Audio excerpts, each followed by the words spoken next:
Welcome to Phillips Mill Art Talk. I'm Laura Womack, and Jen McHugh is our technical director. Hi, everyone.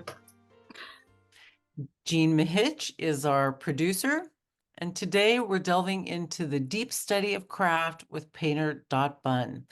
Each oil painting Dot Bunn creates is the result of a long process of planning and study that is not only the preparation of the subject and design. It includes years of developing her technical tools developed in a practice of oil painting.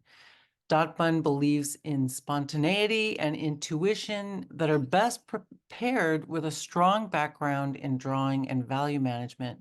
She studied the skills and lessons of the masters in order to be able to express that intangible sense of life that comes through in her work.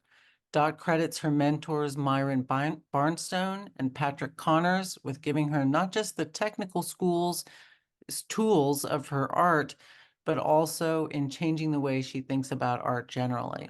And that's paid off. Dot is a signature member of the Oil Painters of America and is regularly juried into their shows. She's exhibited in the Allied Artists of American annual juried show at the National Arts Club and the American Artists Professional League Grand National Exhibition, as well as at Phillips Mill, where she regularly wins awards. Her work is in the corporate collections of Byers Choice, Bohler Engineering, and the Korean Delegation of Namdong. Welcome to Art Talk, Dot Bunn. Oh, thank you. My pleasure. And welcome to all of you for coming. Thank you so much. Please join the conversation with your questions in the Q&A. Jen often puts relevant information in the chat. And so let's get going. Let's take a look at a painting by Dot Bunn.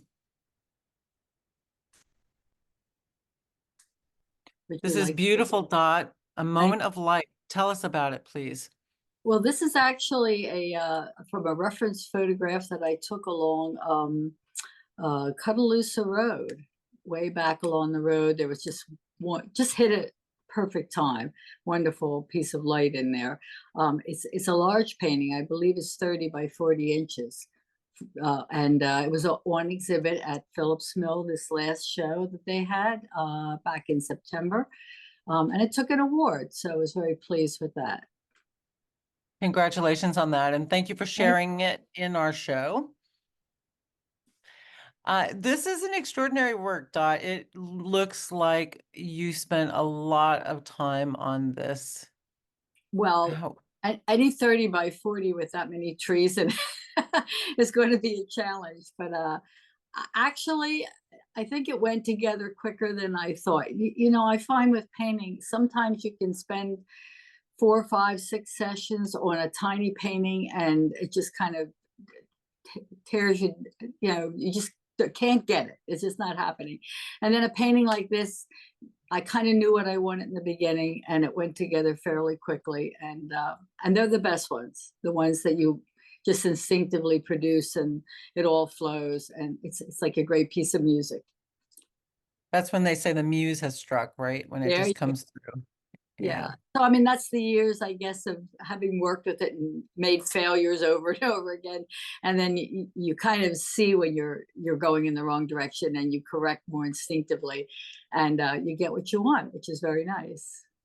That is very nice. Okay, Jen, maybe. Yes, Dot.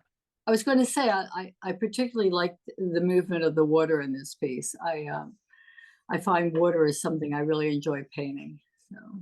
I think water is a challenge to paint because, you know, it has that translucence, Yeah. you know, and I think the color and the light on it, you know, so tell us about how you achieved the effect you wanted here. Well, it's water basically is a mirror. So you're really seeing, you know, in certain instances, unless it's extremely muddy, but water that's flowing like this is a mirror, but it's moving all the time. So you've got to constantly be changing colors to get that effect. And then the water itself is has its own color besides being a reflection of everything. So a lot of glazing goes into it. I find that I have to keep glazing and pulling out colors and And the other thing that you have here, which people don't often consider, is it's not a direct mirror of what's above it. You're actually seeing the underneath of everything, as well as the sky. So it's a lot to consider when you're working with water. It's not just simply a one-shot deal. Complex. Yeah, yeah. I mean, water, I think is, but I think it's one of the most interesting, and I get the most thrill out of getting a good result with it. Is that because of the challenge of it, Dot? You've put all of this work into your technique and skill and learning your craft, and it's so complicated. Is it the satisfaction of solving a problem that's so challenging? Um, I think it's more just the glory of working with all those colors. I mean, I'm truly, I have to deal with composition. I have to deal with value. You just can't get out without doing that. But the joy in the painting is the colors, watching them happen. And water is just a constant riot of color going on. And how do you get that color to sit there so that it reads like a plane? So it's not bouncing all over the place. So yeah, I guess it is somewhat of the challenge, but it's more just the sheer joy of watching this thing unfold. Right, It's something I really get a kick out, more so than painting a leaf or painting a rock, or I just find that it's more interesting to paint, I guess. right. All right, well, let's take a look at our next slide. Ah, yes, a spring moment. It's totally different from the other one. Colors entirely different. I'm working with a palette of primarily soft greens and blues, where the other one was much more yellows and greens. So I work with the key when I work with paintings. This key would definitely be yellow, green down to blue, blue, violet. And the color that brings the whole painting to life is the reds in there. There's not a lot of it. There shouldn't be a lot of it, just enough to make the whole thing come together and be interesting. This is So all when you road. This is also it's a little shack if you're standing on the little bridge on Cudalusa Road where the little mill is, and you look the opposite way away from the water wheel, you will see this little shack sitting down there in the road, and it was just a very lovely moment. So very similar subject. You've got the stream, Yep. similar, very close to it, and yet you talk about the color, and it has such a different mood. Tell Yes. us when you said a different key. What do you mean by key? Okay. The color system that I work with, that I learned from Myron Barnstone, is I don't want to get real technical, but it's a 3-4-5 harmonic. So it's based on a 12-step color wheel, and you pick two colors that are going to dominate the painting. This painting would be yellow, green, and blues primarily. And then you look across the wheel, because yellow, green, and blue would be on the one side of the wheel, as we see a traditional wheel. And the other side, you look across, and usually the pop color is the color that is the opposite temperature or the opposite side of the wheel. And that becomes the spark color, the color that brings the whole painting to life. And I work with this. I have these little triangles that are key. I work with the circular palette. I think I gave you a slide, I hope, of the circular palette. And it shows, it gives an example. And when you pull that one up, you'll see what I'm talking about. It gives an example of how I work with color. I really limit the colors I use. There you go. There you go. So that's a key. What you're looking at there, that triangle, is a key.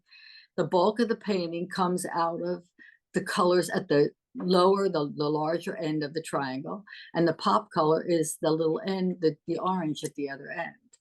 So by limiting yourself to only those three colors, you have access to the full spectrum of color on the wheel. You just don't use high chroma colors at all those spots. The high chroma colors are brought into harmony by the mixing of these three colors. So if I mix orange and purple together, I'm going to get something very red violet up to red orange. So I have full access to those colors, but I'm just not using them out of the tube. I'm making them from the three colors that I have. And the harmony is so much greater that way, as you can kind of see from the little triangle. Those are beautiful colors to work with. Your only challenge after that is how high the saturation, how low the saturation, how dark, how light, which isn't a minor thing, but certainly you've got part of the problem solved by limiting down the colors that you're using. So, are you just starting with 3 colors and Yep. then you're making everything from those 3 colors? Yes, but you got to understand that if I put out a violet, I can put out a violet that's very high key. Now they're very bright and light and saturated with color, and I can use a low violet that's all the way down at the bottom of the spectrum. So I have I have more paint than any artist should ever have. So if I were to go to my violets, I might have 4 or 5 different violets I can put out at that spot. I have many oranges, everything from a burnt sienna right on up to a very vibrant orange. So if orange is part of the key, I can have this full spectrum of oranges. You have to control it then. And then if I mix my orange and my violet together, you can see that red, that deep red that's happening there. That's, if you look at the triangle on the wheel, you will see that orange to violet gives me a red if those two are mixed, but it's not a very powerful red. It's just, yeah, that's it. It's that little soft red that's in there.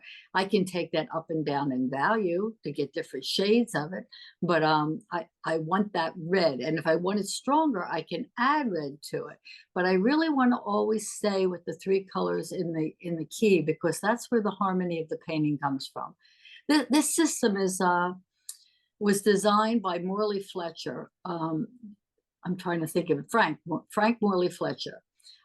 He was in the late 1800s, early 1900s, and he worked for Disney for a while. He actually instructed his animation department. So the system was originally designed to be more of an illustrator's system, but I have found that it's a tremendous way to take students who are struggling with color mixing and to get them into some sort of organization so that they have a little more control. They're not putting out every color in their box and mixing horrible colors because they don't know what they're doing. This really does put it out in front of you in a very simple way that you can almost read it on the wheel. It's a color wheel. All those little letters around the outside represent a color. So I teach with this. This is how I teach people. It's it's not limiting. It gives you a lot of options. There are 24 keys because you go around the wheel one way and then you can flip the thing and end up with another whole set of keys going the opposite way. So there's just so much going on in what you're saying there, and I am excited to learn more about it. I think let's take oh, and Jen, as promised, she has got a web reference for Frank Morley Fletcher up. Thank you Good. so much, Jen. That's in the chat, so you can look more at that. But I think right now there's a lot of technical things happening in what you said, which is so interesting. Maybe let's take a look at some of your work, Dot, and see how that plays out. Because I always think it's so interesting to, when you know a little bit more, you can appreciate even more. I mean, you can enjoy a pretty picture that's well done with a lot of skill, but when you know what is behind it, then you can really appreciate the thought and the training that went into it. I tell my students that I have ruined you for going to museums now, because they're going to stand in front of these pictures and dissect them rather than just revel in the beauty. But it does make it richer. It's a much more rich experience. Yeah. Quick aside, Dot, I think there was some, brain science experiment where they put musicians, they put electrodes on their brains to see what part of their brain was active listening to some music. And Yeah. they found that the left brain, very analytical side was was lit up because they were expecting to be asked technical questions about the music. Right. And then the researchers said, okay, just enjoy the music, relax. And then the pleasure center lit up. So we really can access either side with art, can't we? I so, but it definitely has a science side as well as uh, just do it, just enjoy its side. I Yeah. think that we too quickly assume that artists are just sitting down and painting a pretty picture and that's the end of it. But there's a really hard science behind all of this. And once you have that, as boring as you may feel it is, it's an aid in everything you do. Then your creative work can be much more interesting and you have much more command. And so you can express yourself much more clearly. You're not groping in the dark, Y- hoping. Yeah, Yeah. there's and that is where I hit that stage late in life. I mean, I raised a family and always did art, but I did not do this seriously until about 20 years ago. And I reached a point where I realized I didn't know why some of the paintings failed. You're putting the colors out there and you think you're doing well, and it's fail here and there, it's failing. And my husband actually connected me with Myron Barnstone, who had taught some people whose work I admired very much. And I went and studied with him for about 2 years. Not every day. We'd go up twice a week or so, and he would critique. And he taught me composition. He taught me color, and he really taught me the math of composition. He taught me the technical end of it. He gave you the tools that you need so that you can then be free to create. It changed the whole way I thought about art, and it certainly has given me more consistency in what I do. No. Well, here we're looking at across winter fields as you're talking and certainly admiring how beautiful it is. Thank you. Tell us about the color theory that's going on here. Okay. The majority of the painting is coming from the warm side of the palette. But unlike the other one where you were going from yellow, green down to blue, this painting is going from probably oranges over to yellow, green. So you're working with a much warmer palette. And the pop color is that little bit of icy blue that you see in the sky. And there's a little bit of it happening in the field down at the bottom. Just very, very lightly. It's darker at the bottom, but it's still the same color. Those two colors, without those, the whole painting is not as rich, not as interesting. Can you see that?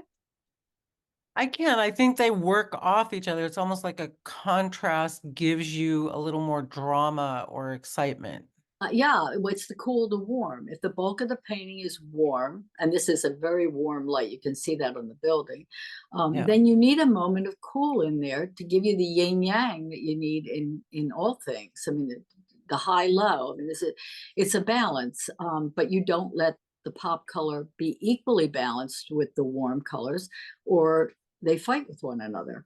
So there's like a game going on here. How much of it can I get in here before I stop? You can have I a little think more if it's dull. If you use it very dull and subtly, you can get a little away with a little more of it. If it's vibrant, no, not so much. right. So I think I'm seeing here on the side of that house that's in the middle. It looks like peeking through the trees on the left side of that tree, there's maybe some of that cool tone. And then the roof to the Yeah, right of that tree, one of the outbuildings there looks quite icy blue. So you've yeah. put little touches of it here and there. And it may not be in the reference photograph. I do not plein air. I have no interest in being out there with the bugs and the heat, and I just don't like it. Um, so I take photography. I do my own photography. I bring it back and I manipulate it.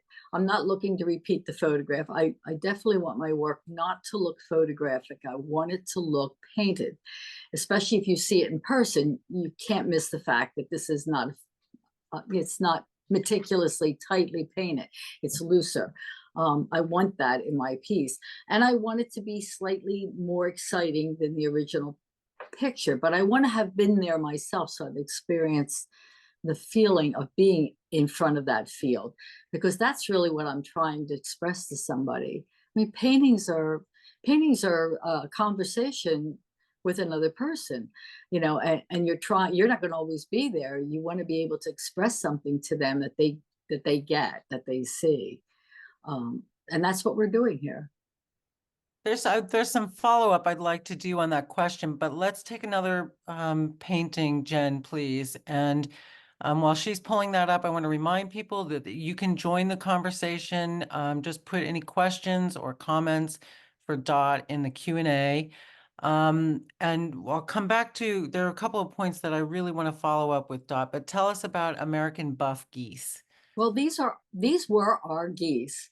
We have we had geese. Unfortunately, now we do not anymore. But we've had turkeys and ducks and geese, and these guys just kind of wandered around the property. And I would go out with my camera, and every once in a while I got lucky. I don't think all of them were in this exact position, but I took a number of shots, and just thought it would make a great fun painting. And it's done well for me. It's been going to some international shows, so I'm very happy with that. But they're definitely, we finally, we had, I think, 7 or 8, and we whittled down to one over the years, and that became a pet that actually would come into the studio and walk around with the students and quack, and honk and make noise. And he just enjoyed being the center of attention. But I had a, you have a personal relationship with these animals. You fed them, you took care of them, and I wanted to memorialize them, remember that they were there, how they looked in the field. This would have been autumn, late autumn, and they loved it. They get out there and just rummage through everything. Oh, it's a marvelous picture. So here I'm going to say that we've gone back to the warms as the pop. Mhm. We're in the green section here. I think another thing that's really interesting about this painting, Dot, and it's so wonderful that you're a teacher as well, so I can ask you about to be very instructive. Here I'm seeing so much motion, and from the little I know, I'm thinking that it's the angles on the geese themselves. Their beaks are pointed in all these different directions, and the slope on their back with the tail feathers. I feel like there's a lot of angles happening, and as well, the grass is in the foreground. Right, Uh, right. Well, the grasses in the foreground are meant to take you into the painting. I like to have an entrance into a painting all the time. I don't want you to feel like it's barred off from you. So even if I have a field that's primarily horizontal, I will break through it to take you into the painting. So all of these grasses coming in from all angles are really directing you back in through the painting.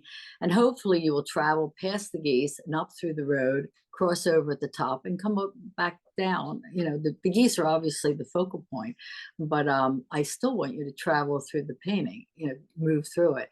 And as you said, the primary colors in this painting are from orange, yellow, over to yellow greens, and then you've got a little bit of purple, a little bit of blue going on in the sky, in the birds themselves, and in the foreground field. That's the pop color in it. And when I teach, the students will look at a painting or a picture like this and they'll go, oh, the pop color is orange, because they see the orange more than they see anything else. And that's not the point. The point is the pop color should be the least used, and it should be just an accent here and there. It's not the color that sings out at you. so, well, So, that's what I said. I said the pop color was orange. So can you say again, what is the oh, pop color? there's too much orange in this painting for the pop color to be orange. It's in the field, Okay, it's in the trees, it's everywhere. So right. the pop color would probably, I'll tell you, blacks are basically blues. I mean, all blacks have a basic blue base. So the feathers on the bird, the fence in the background, the sky, and that little bit of ground that you see in the foreground, they're cools. They're all from the cool side of the family. And that would be the pop color in it. Okay. Good. And then we're going to take some questions in a minute. Thank you for that. I just want to go back to, you said that, you hope people travel in, I and that's want them exactly what I did. They came in on to, the grass in the foreground. I looked at those geese and went up to that little road that seems to go through the trees yeah, with that light there you blue go. that's coming up. And Yeah. then you've got, you almost have a circle going. Then we've got some light blue coming in on the left with the sky and the fence, and then we're back with the geese. Well, that's a compositional element to create an ellipse or a circle by having the eye jump from one thing to another. What you really want to avoid is high contrast along the edges, because that will tend to take the eye off the page. So generally, you try to keep the edges quiet, often darker than the rest of the piece, so that you almost vignette your focal point in the center. Fascinating. Okay, Jen, can we take some of those questions? Jen helps us with the Q&A. Okay. Appreciate that. We got to give her a chance. Okay. Jim Feld said he was specifically talking about American buff geese. Very Disney fantasy art feeling. Reminds me of some of the great 70s fantasy illustrators, Hillebrand, Swiel, etc. Were you influenced by any of that? Nope. Not, I'm sorry, Jim, but no. Um, but it's an interesting thought. I will look up some. I mean, I know the names, but I generally do not pay a lot of attention to fantasy art. It's interesting that you find that in them because these animals have a kind of whimsy to them. So I think you're picking up on that little kind of quirky, unusual, odd quality to them. Well, maybe also too, you mentioned the Disney Illustrator Yeah, and the color theory. And so yeah. maybe there's, they share an influence and uh, that the historical teacher, the Well, legacy. Disney is definitely two-dimensional art. He's not. Most of those pieces are not meant to have great depth. They don't try. You don't travel way into them. When particularly when Morley Fletcher was there, and I'm working with more depth. I'm trying to get more depth in my pieces, more great distance. So in that way, it's not exactly what Morley had in mind, but his system is so good that you can adapt it to what you want to do with it. Yeah. I think there's definitely some human reaction to that color, that triangle that you're Yeah. working on. I think Yeah. there's something very in us that we're responding to, which is fascinating to think about. Jen, let's take some more of those questions. Okay. Jim, by the way, responded. He said, "Ha, look at Hildebrand." Well, I Yeah. no, Jim had had sent me a note on Facebook and said I'm going to ask questions. So I thought, great. There you go. Okay. Well, Jim's a friend of the show, so we're always He's a friend on Facebook. yeah, good, good. Yeah. So Paula said, how do you choose how much detail to include? For example, the feather on the geese or the leaves or grasses? Um, I like a consistency over the piece. So if I rarely do something that's minimalist. I'm not a tonalist painter where you really minimize everything down. But there is a point where I think it gets taken to the point of being too photographic.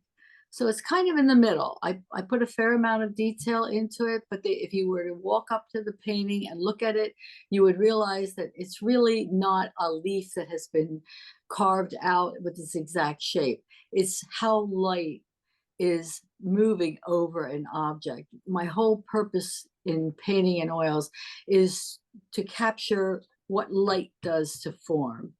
That's what I'm really interested in. So when I go to paint, I don't paint the leaf.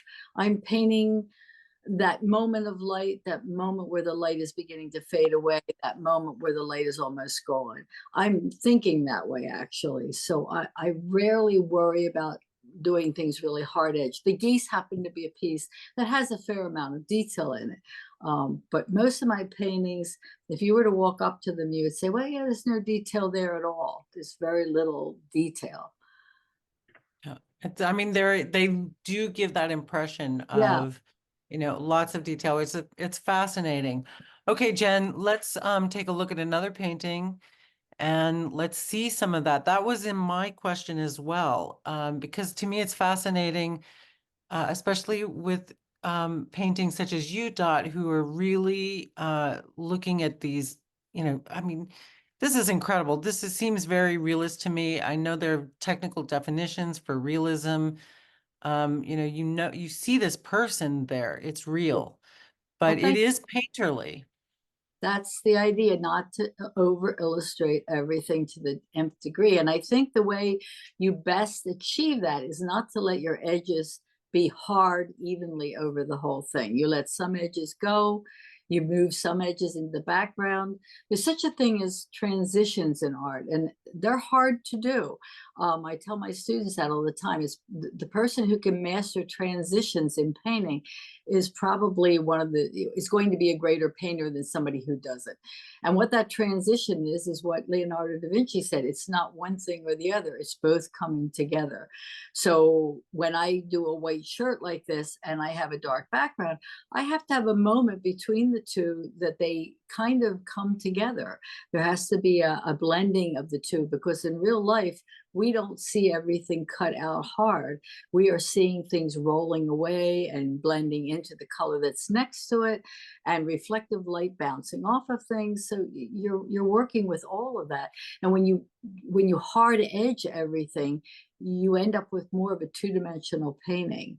It's not easy to do. I mean, it's hard to do, but if you can do it well, some of the great painters are painters that handle transitional moments very beautifully. This was an interesting guy. He was up at Taboro. I called and said, could I come up and photograph a baker working up there? And they said, sure, you can come at 5 in the morning. And well, maybe not 5 in the morning, but by the time I got there, this guy was well on his way to icing these rolls that he had been making. And I asked his permission. He said, sure, you could photograph me. He wanted to know, was I with a paper or what was I doing? And I just thought it was fabulous with him dipping that hand in the icing and dripping it over the rolls. This is a much older painting. So I sent you new stuff, but I also sent you things go back quite a ways. And this was quite an old painting. It's been sold a long time ago. And I hope whoever got is enjoying it. It's remarkable. So I'm seeing the oval again of light that's happening with his shirt and the bowl in his hand. Yes. But it's interesting. The lighting here is like a professional came in and, lit him up. I'm assuming that it probably wasn't quite so spectacular in real life. But his face is sitting there with that, there's light on his glasses that's bringing you in. There's a highlight on his nose, and yet there's that warmth of his flesh and the concentration. It's really extraordinary, Dot. Well, thank you. And this painting is less on the Morley system and more Brown School, as Myron would call it, where you limit your palette down to really. I don't know if you're familiar with Anders Zorn, the painter. He worked with a very, very limited palette. He used black and white. He used yellow ochre, a really hot red, and occasionally he would throw a blue in there, and that was it. So most of his paintings come out of these brown shades like you see on this painting, which are really warm tones. That's what they are. And you really don't let a lot of color get in. So what do you have left if you don't have a lot of color? You have light. You have an extreme moment of light like Rembrandt used. Rembrandt lit things up because he really didn't use a ton of color, but he had this fabulous moment of light in every one of the paintings. And this was an experiment in that kind of process. It's less like the works I've evolved into now. It's a little more of an old copy of that system that Rembrandt would have used, although it's not painted like a Rembrandt, but it's got the principle of having a moment of great light, and then the rest of it goes in kind of quiet darkness. It's fascinating. I, as many people know, because I talk about it, I'm interested in textiles, and I just love all the color that is in the white of his smock and that little soft green of his apron. Really amazing. Yeah. Lots of color there. Okay, Jen. Let's take another one and then go back to the Q&A. Please join us with your questions and comments, and we will include them all. Tell us about this, Dot. Well, these are all objects that I have in my studio. Well, the cheese is gone and the bread's gone, but the objects are definitely still here. I keep a lot of objects that mean something to me. The teapot was a piece made by Willie Singleton, who is a fabulous potter. He's up in Hawk Mountain. And the little cup next to him and the little bowl, the little green jar, they are all pieces he produced. And I collect his work, so I use them in my setups. I just like the unusual arrangement of these things. I felt it had an interesting quality to it. I'm thinking about the color arrangement in this one because I hadn't thought about this for a while. I think the color arrangement, I think it's the blue green that is the pop color. The rest of it's coming from the red oranges down into the violets. And that little bit of blue green is the least used color, but a very important color in the piece.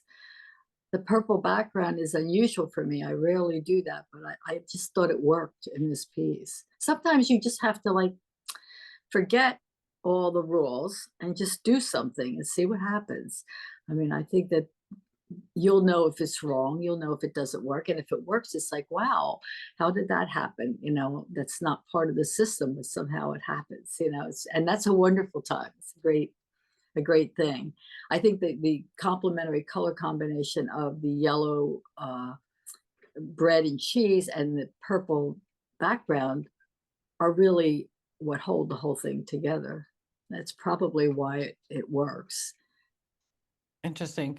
I think that all that preparation, and understanding the rules or the, sort of the guidance, the knowledge allows you to make experiments that's so-called break the rules, Right.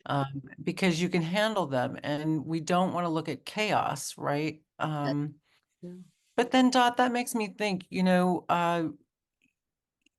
these rules, do they apply to abstract work, which can be very soothing and very appealing in the same ways, but it feels like you're looking at something very different. I don't see why, if you're talking about the color system, that would work with everything. Interior designers use it for furnishing rooms. I would think abstract painters would find it very useful because it would, look, if you take a palette and throw every color you have on there without thinking about how this is working, you're going to have chaos and it's not going to be soothing and there'll be no mood to it. You want to, obviously in a painting like this, the purple and the blues, they give you a feeling of calm. It's quiet. It's inviting to go sit down and maybe have a little cheese and pour a little wine, that kind of thing. The reds are held back. They're there, but they're not allowed to scream at you. The little cap is probably the most red thing in the whole piece. I think I don't do abstract work. I know a good abstract when I see it. I think I can tell there's intelligence behind it. You can read the intelligence. Somebody was thinking when they did this. But you see a lot of abstract that just has nothing. It just doesn't, I can tell that they really were just playing. They weren't thinking their way through it. I keep telling my students, you have to think. And after maybe 2 hours, you're usually pretty burnt out. If you're applying the proper thought to this, you should take a break because you're probably just putting anything down at that point because your brain is shut down. It's an intellectual process. Look, Leonardo da Vinci would not have done this all his life if it hadn't been engaging and interesting to him. He spent his whole life working on the Mona Lisa. Who knows what he was doing? He was probably solving problems as he worked. He didn't finish a great number of his pieces, and I think he just got where he wanted to go and got bored and moved on. He said, all right, I solved that, let's go here. It is a quest. I mean, you never learn it all. You're never done experimenting. There's always a new thing to do. Let's try this one, let's try that. If you get to the point where you don't have anything new to bring, you're going to go stale at that point. You're just going to be hacking out junk. It will be, it won't have poetry. Patrick always said a great piece of art has to have poetry. You have to feel the artist in it, and you have to get some sort of feeling back from it. And if it doesn't do that for you, then it's not a great piece for you. That's all. And it is very personal. Right. Yeah. Jen, let's take these questions. Thank you all for sharing them with us. We appreciate you joining the conversation with Dot Bunn. Okay, James said, do you key the colors to reflect the time of day? I am very aware of the temperature of the light, and that would be the controlling factor for the time of day. So you know, at a sunset or a late day, you usually have these beautiful violets and reds that are coming through. And that is how I would achieve that feeling of that day. Early morning seems to be more pale colors, soft colors. So yeah, I guess I am in a sense. Once I know what the mood is I want for the piece and what time of day and what the temperature of the light is, I then pick a key that will represent that, and I work with that key. Does that answer it? Is that clear? That's great. Let's keep going with these questions. We've got some great questions. Good. Okay, a Zoom user asked, do you thumbnail sketches to plan your paintings? Not often. I tend to go right into a full scale sketch. I do some very quick sketches. Just I don't find them that useful. I know some people do, but I don't find them useful. I get a big piece of paper the size of what I think the painting should be, or at least close to the size of the painting, and I sketch on that. I break it down, and I'm actually working with the divine proportions. So I've got calibers, and I'm working it out that way. And I don't find the direct relationship back and forth is helpful for me. I think it's a great way to work, especially if you're a plein air painter. Go out and do thumbnail sketches. But for me, because I'm more of a structured interior, standing in front of my computer working, no, I don't do it very often. So tell us about the divine proportion. And I think you sent a caliper picture, Yeah, which Jen's yeah, pulling up. yeah. Well, I can't explain the whole system to you because it took me weeks and weeks and weeks of working with Myron to learn it. Maybe I'm just a slow learner. I don't know. But it's a system where you choose a canvas size, say 16 by 20. And for that size, there is a rectangle of angles that are optimal, most pleasing for that proportion. And it's really a proportional thing. You're looking at a line and you're saying, where is the most beautiful place to dissect this line? And that's what the golden section does for you. There are about 8 or 9 different rectangles you can use. They have a multiple of lines going through them. You don't use every line. You use some lines. You choose the ones you're going to use, and then you keep working them through the composition. But what you're seeing here with the calibers is that if you take the length between the two ends of the caliber, then the middle point is the most beautiful place to divide that line. And you use that throughout the whole painting. So you would keep moving the calibers widthwise, expanding them, contracting them, and breaking the canvas down into these very specific breakups of line. And it gives you a wonderful proportion. Now, you can't be ridiculous about it. You can't break every little section of the whole thing, but you do the key things. You're looking for the big break of land to sky. You're looking for a big break of where that tree would fall. I will guarantee you that if I were to expand that caliber, that center line would fall right where that dominant tree is, because that's the most beautiful place to divide that length of canvas. It's called the divine proportion. It's called the golden rectangles. It's people see the golden rectangle, which is the one that has the swirl in it, basically the like a shell, the conch shell. Right, exactly, right. That's the most known one. But to use that, you really have to know how to use that. You don't just draw a big shell shape. It's where divisions are broken up, and we grow on that proportion. If you look at this caliber here, if you were to hold that to your hand, the distance between the end of your finger and the first knuckle and then to the second knuckle would be right on that caliber proportion. If you go from your second knuckle to the wrist, then the bone that comes off of your fingers, right at the top of your fingers, would be at that divine proportion. We grow on this. It's some sort of energy that grows things on this. Even plants, from the first leaf as it's coming up to the second leaf, is from the ground to that is the divine proportion. I mean, there you go, but that is not, it's somewhat, but here's an example of somebody that isn't really understanding it fully. That rectangle should be the size of the whole painting, not just internally. And maybe if you expanded it out, it would work. I mean, I don't know, but the whole idea. That was great, Jen, to pull that up.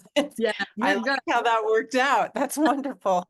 But Jen is very it really is a proportional thing, and you have to have the rectangle of the painting match the chosen design that you have chosen for it to work, for it to be proper. You know, it's a study. Go look. I mean, it's all out there. It's all on the internet. You can take the time to learn it, and then use it with discretion. Don't let it rule you. Use it where it works. So Dot, that's my question. We've got a bunch of questions for you, and we will definitely get to them before the end of the hour. But if you said that we ourselves grow in these proportions, but we're individuals, and we all look more or less divine proportion perfect, right? So I when don't you're mean painting, all grow the same. What I mean is that if you were to take the short person and measure him out, he would come out on this breakup, even though you might be very tall. It would be a different set of numbers, but it would still fall into that caliber proportion that it's 1.58 something or other. There is a calculation you can make right? to get what you want to know. So So that, I think, tells me the answer to my next question, which is, if reality is not its most beautiful, not breaking in the most beautiful proportion, do you alter reality in your painting? And how do you get resemblance, recognition of your subject if your subject is a little off perfect? Well, the face is your face, my face, doesn't matter if you've got a longer face or shorter face. They break down with the same proportion. It's just the distance isn't the same, but the proportion is from one section to the other. Would I distort a face if I were doing a portrait? No, I mean, no, it would have to be recognizable. But what about where your hands fall in the piece? And what about where your hair breaks? And what about the chair behind you? Can you get that to sit in a proportion that complements the proportion of the canvas? I mean, that's what it's about. That's why I said you can't really teach it in something like this. It's more complicated than that. But certainly in its simplest form, it can be very helpful. If you get a set of calipers, or if you just figure it out mathematically, take the length and divide it by the golden section division, you will have the perfect place to place that, no matter whether it's a 30 by 40 painting or a 2 by 3 painting. It'll still work, and it'll give you a little heads up on good composition. Fascinating. Okay, Jen, let's get these questions in. Thank you all for your patience, and Dot for your explanations. Okay, Virginia wants to know, in your opinion, what is the safest medium to work with oils? Medium. I only use linseed oil, and I use it very, very sparingly. I am constantly telling my students, you are not watercolorists. Stop slopping in the oil. You really want to put paint down as it comes out of the tube. So linseed oil is what's always, for me, linseed oil has always been what the masters use. It goes back eons. It's a stable medium. When you start adding all these additives, you don't know what it's going to do to the painting. You don't know in the long term what's going to happen. Now, if you don't care, and a lot of people during the 20th century did not care whether their work would hold up, and now we have stuff falling apart and disintegrating. But Patrick always said, well, then what would the curators have to do if you if you did everything perfect? We love the curators. We got to keep them going. Yeah. Yeah. So I just use linseed oil. I really use linseed oil only. I avoid solvents like the plague. The only time I use a solvent is the very beginning of a painting to get the initial wipe down to dry rapidly. But I think it's dangerous for you. Even the odorless solvents are dangerous for you. You should have ventilation. And I clean my brushes with safflower oil, which is highly fine for you. I mean, you can pour it down the sink. It's perfectly safe. And then once I get the paint out with the oil, I turn to soap and water. That's it. And my brushes are fine. They hold up really great. So I would highly recommend, you can use walnut oil for a medium. That's a good medium, but it'll slow down your drying time considerably. I just use linseed oil. I don't use a good purified linseed oil. Okay, great. And go Next, Jen. easy. As a Go easy. follow-up to that, Susan wanted to know, with just linseed oil, how long does it take for your paintings to dry? Well, if it's summertime and I stick them outside in the sunlight, I could have them dry overnight. And it does depend on what color you use. Reds are notoriously slow dryers. Titanium white is a slow dryer, so you're going to have to wait longer for that. There are dry mediums out there that you can use that will dry your painting if you're under, if you're under a schedule and you got to get this thing dry, then maybe you want to put a couple drops of the drying medium in it. But I don't need to do that because I never have anything I have to get done immediately, and I don't know what that dryer is going to do to it. The cracking and grazing that you see in these old paintings is just a matter of them putting the wrong level of oil at the wrong time. You want to start out with as little oil as possible. And if you're an indirect painter like I am, and you're constantly building up layers, you add oil slowly as you go. Because it's a crackles, think about crackle finishes that they put on paint. You have an oily surface underneath, you put a dry surface on the top. Oil paints breathe as they dry. So the undersurface is now going to crack the upper surface, and you're going to get a crackling all over your painting. So you need to know the chemistry of how to put this together. And the easiest thing to do is just not over oil it. Keep it lean. Dot, we have we have more questions, which is really Right. exciting. I love it when people participate, but we want to show your artwork too. So I've asked Jen to fish and cut bait at the same time and scroll some paintings and also ask the questions. Okay. So this is cows that live, well, they did live, I'm sure they're not the same cows now, right near my home. And I would go down to the farm there and catch them every once in a while. This would be early summer, spring, where the calves were out there. And I got some wonderful shots. They were beautiful animals. They were very well kept. They never looked scroungy. They were nicely done. Big field. There's a nice stream there. Every once in a while I get a picture of them crossing the stream, which is just wonderful. But this day they were just out there grazing, and the little calves were out with the moms, and it's a great shot. And I got lucky. it's nice. I like the way the cloud sort of echoes the tree line as well. That's nice. Well, repetition is very important in a painting. People don't realize that, but go look at some of the masters' works and look at the shape of things and see where it's repeated over and over and over again. Mary Cassatt did it a lot. She would repeat the same shapes. Not each object, but maybe her dress would fall in the same curve as the child's head, that kind of thing. She was constantly repeating shapes, and these round shapes of the trees repeated in the sky. It is a good way to work with it. Interesting. So I think there's a lot of psychology and clearly knowledge that you've built up to make these paintings so appealing. Let's get the questions done. We're just about out of time. I want to make sure we get people's questions answered. Yeah, sure. Well, there are two about teaching. Jennifer Chase wants to know if you're still teaching, and Angela asked more specifically, will you offer classes in composition, calipers, and the divine proportion? Oh boy. The divine proportion, in a simple form, I work with my students all the time. I do still teach. I teach Monday and Tuesday mornings. We do a 2.5-hour class. Once a month we do a Saturday morning for people who can't come during the week. I have 8 students in a class.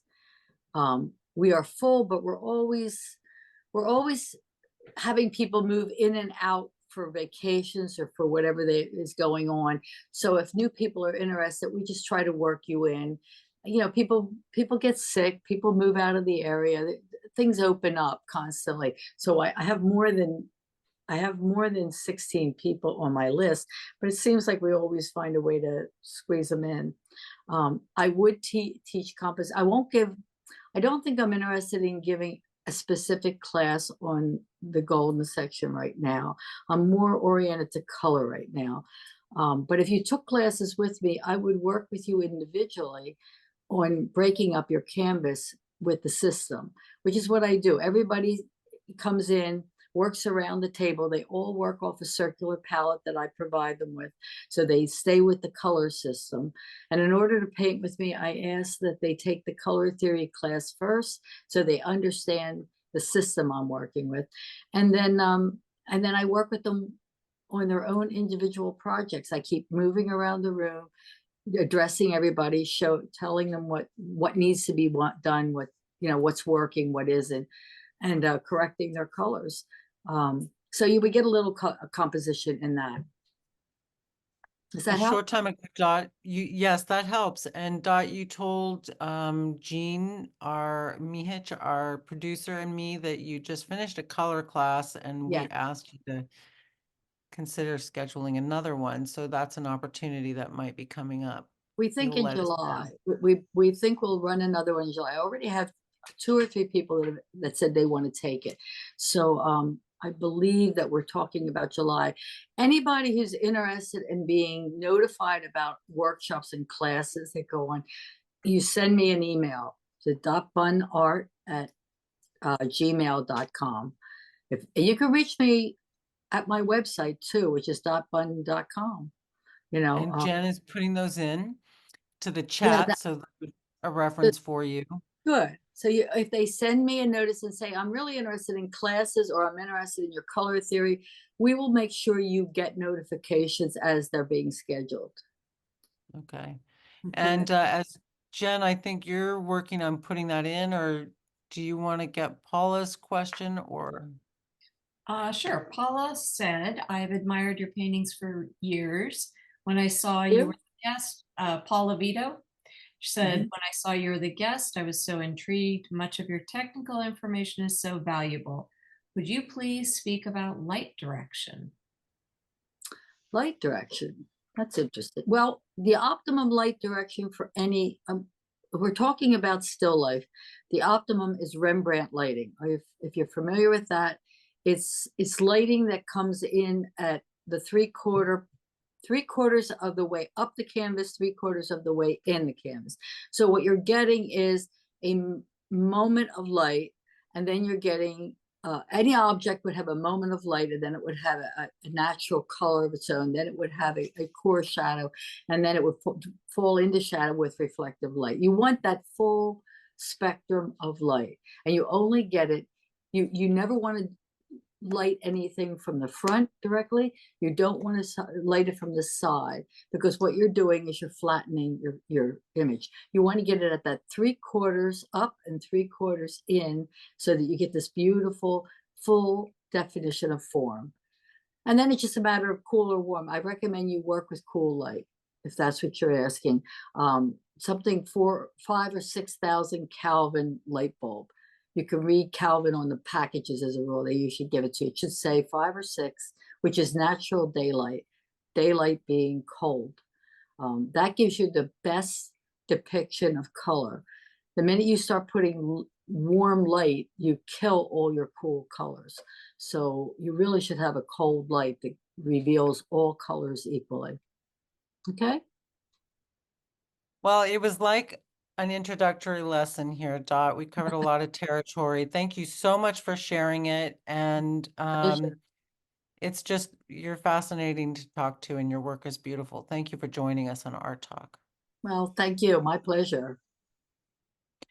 And thank all of you for joining us for this great conversation with Dot. I hope you'll come back next month on May 16th, when we're talking with Jenny Schaefer of Phoenix Art Supply and Framing, who has been such a great help to our community of artists and has helped so many artists with their entries to Phillips Mill annual Juried Art Show. She's an artist, and we're going to take a look at that. Thank you so much, Jen McHugh, our technical director. And she thank is. you so much to Jean Mihich, our producer, and my dear companion, along with Jen McHugh. And let's see, I'm Laura Womack. This is Phillips Mill Art Talk. Thank you all for coming.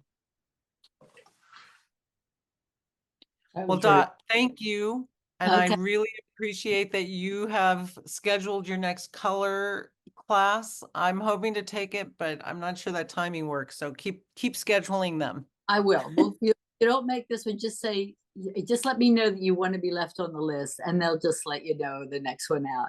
But I really thought it was a wonderful idea when you talked about having the weavers bring yarn in and work with color that way. And like you said, you've got these gorgeous photographs from your trip. We could interpret them in color for a weaving. Oh, I love that. I mean, Yeah. while we were talking, I, kept having this idea of, would I put calipers on my loom and next to my loom and try to like think do it an would work. improvisation? No, I Or think would you I do a that out ahead cartoon like a of time. tapestry person? I think you'd have to work that out on paper ahead of time. But yeah, you Right. certainly it would apply to you too. I mean, where do you put the stripe? Where do you put this bold color?